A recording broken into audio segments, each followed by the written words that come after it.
So about a month ago, we had our big team meeting. There's about 3-4 groups that all report under the same director, a few business units, including my own. We were all in that workshop. And we're talking about what's going on in the company and the current affairs. And one of the most contentious topics came up, the return to office policy. I'm a remote worker, okay? So my brain is going off on this, like, I'm thinking job progression, I'm thinking office logistics. Like, what does that all mean for me? Am I coming in for some meetings, or am I just completely focusing on being remote? And then I'm thinking to myself, what am I missing out on as a remote worker? Is there a glass ceiling that I'm going to hit? So I've got like 5 different threads happening all in my head. I'm trying to figure out what's going on here. And then all of a sudden I hear my director say, so Shahmeran, what do you think about the policy? Do you have any questions, any thoughts? And I'm like,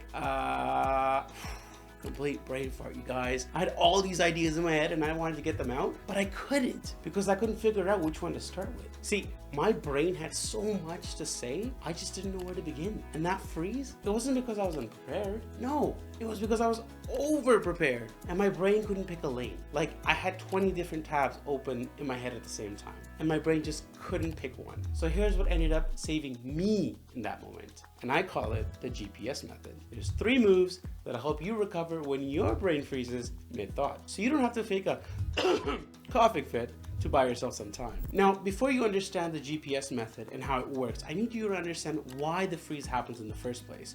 You see, most people think that freezing means you just don't know enough, that you're not prepared, or you're not smart enough to answer. But that's really not what's happening here, okay? More often than not, what's actually happening is that your brain has so many ideas and it just doesn't have a way to filter them. It's kind of like your GPS has like several different routes in front of it, all to the same destination, and it's trying to show you all of them all at once. So it just freezes. Now, psychologists call this cognitive overload, which means your working memory can only hold so much information. And when you're thinking about 5 different angles at the same time, your brain literally runs out of processing power. So it's a bandwidth problem, okay? And here's a trap. When you freeze, your instinct is going to be to fill the silence. So what's going to happen is that you're going to start with the ums and the ahs and be like, well, you know, it's like you're buying time, all right?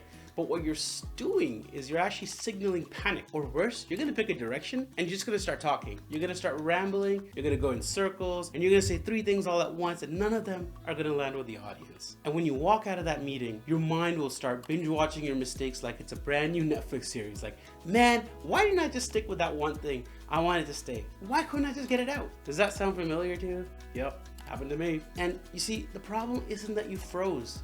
The problem is that you didn't have a system to unfreeze. So here's what you're gonna do. You're gonna use the GPS method. You see, when a GPS loses its signal or hits traffic, it doesn't panic, it doesn't apologize, it doesn't say, oh dude, sorry, my bad, I'm bad at directions. No, it starts recalculating and finding the next route. And that's what you're gonna do. 3 moves, it's the pause, pick a lane, and then you commit to it. All right, let's dive on in. Move number 1, the pause. So when you freeze, your instinct is going to be to fill the silence immediately. Don't do that. I want you to take a deep breath, like 1 to 2 seconds. That's it. And here's the wild thing. There's research on public speaking that shows that audiences actually perceive that pause as confidence, not incompetence.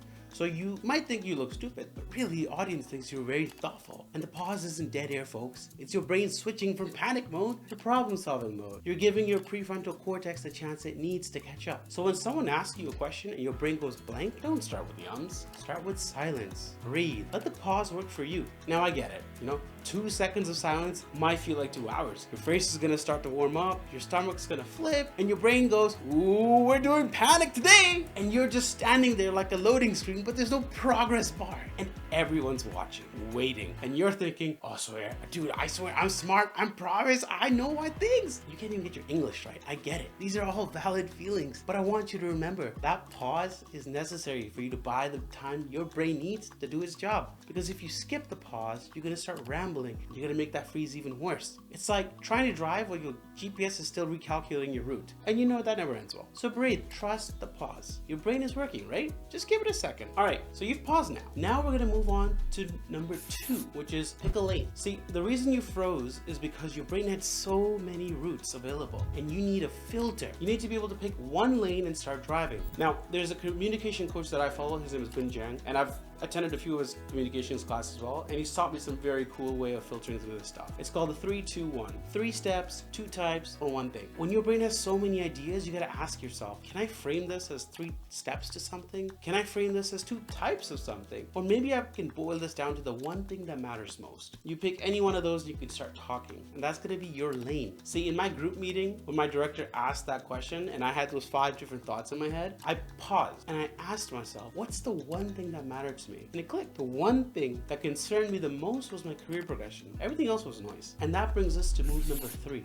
The commit. Once you pick a lane, you drive, okay? You don't second guess mid-sentence. You don't try to merge back into any other ideas that you felt behind. No, you commit to the lane that you picked. So in that meeting, after I paused and I picked my lane, I said, look, the one thing that concerns me right now is career progression. Being a remote worker and seeing all these jobs that are now in person, how does that limit my ability to get to my next level? That's it. One clear thought, one clear question. And you know what happened? A lot of people in that room nodded because they had the exact same question item that mentioned. They were remote too, and it felt good to distill all my thoughts into that one single thing that actually mattered. Now, what if you pick the wrong lane? What if you commit and you realize halfway you said something, but you really wanted to do something else? And that's totally fine, dude. You can recalculate, just like a GPS. You can actually say, actually, let me reframe that, and you pivot. But the forward momentum beats standing still any day. So pick, commit, and adjust later if you need to. All right, quick pause, folks. If you're finding these communication tactics helpful, do me a favor, hit that like button.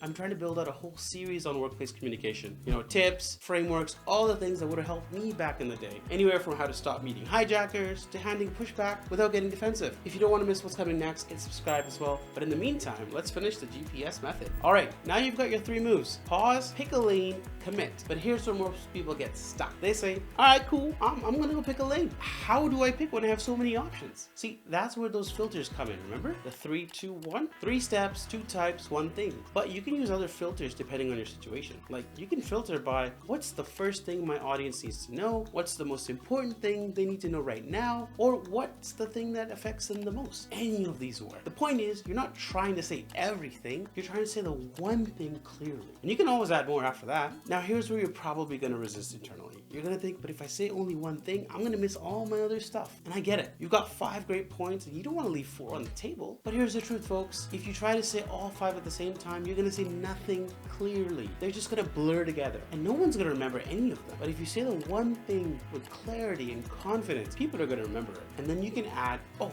there's a second thing that I want to flag, or there's a third, or whatever you want to say. The thing is, you can layer this on like a cake, but you got to start with one clear lane first. Notice how the GPS doesn't show you 7 different ways to get to your destination. It shows you one. And if there's traffic, it gives you an alternative. You can do the same. So to prepare for this, I want you to practice the 3-2-1 filter before those high stakes meetings, especially when they happen. You can actually try this in low stakes conversations first. Like, let's say someone asks you about your weekend. Oh, the 3 things that happened with me this weekend were boom, boom, and boom. Or someone asks you about your project. Well, there's 2 types of challenges I faced so far. There's technical ones and then there's with stakeholders. But what if someone asks for your opinion? You know, the one thing that I keep coming back to is a good night's rest, because that's what my entire mood depends on. But you get what I'm saying, right?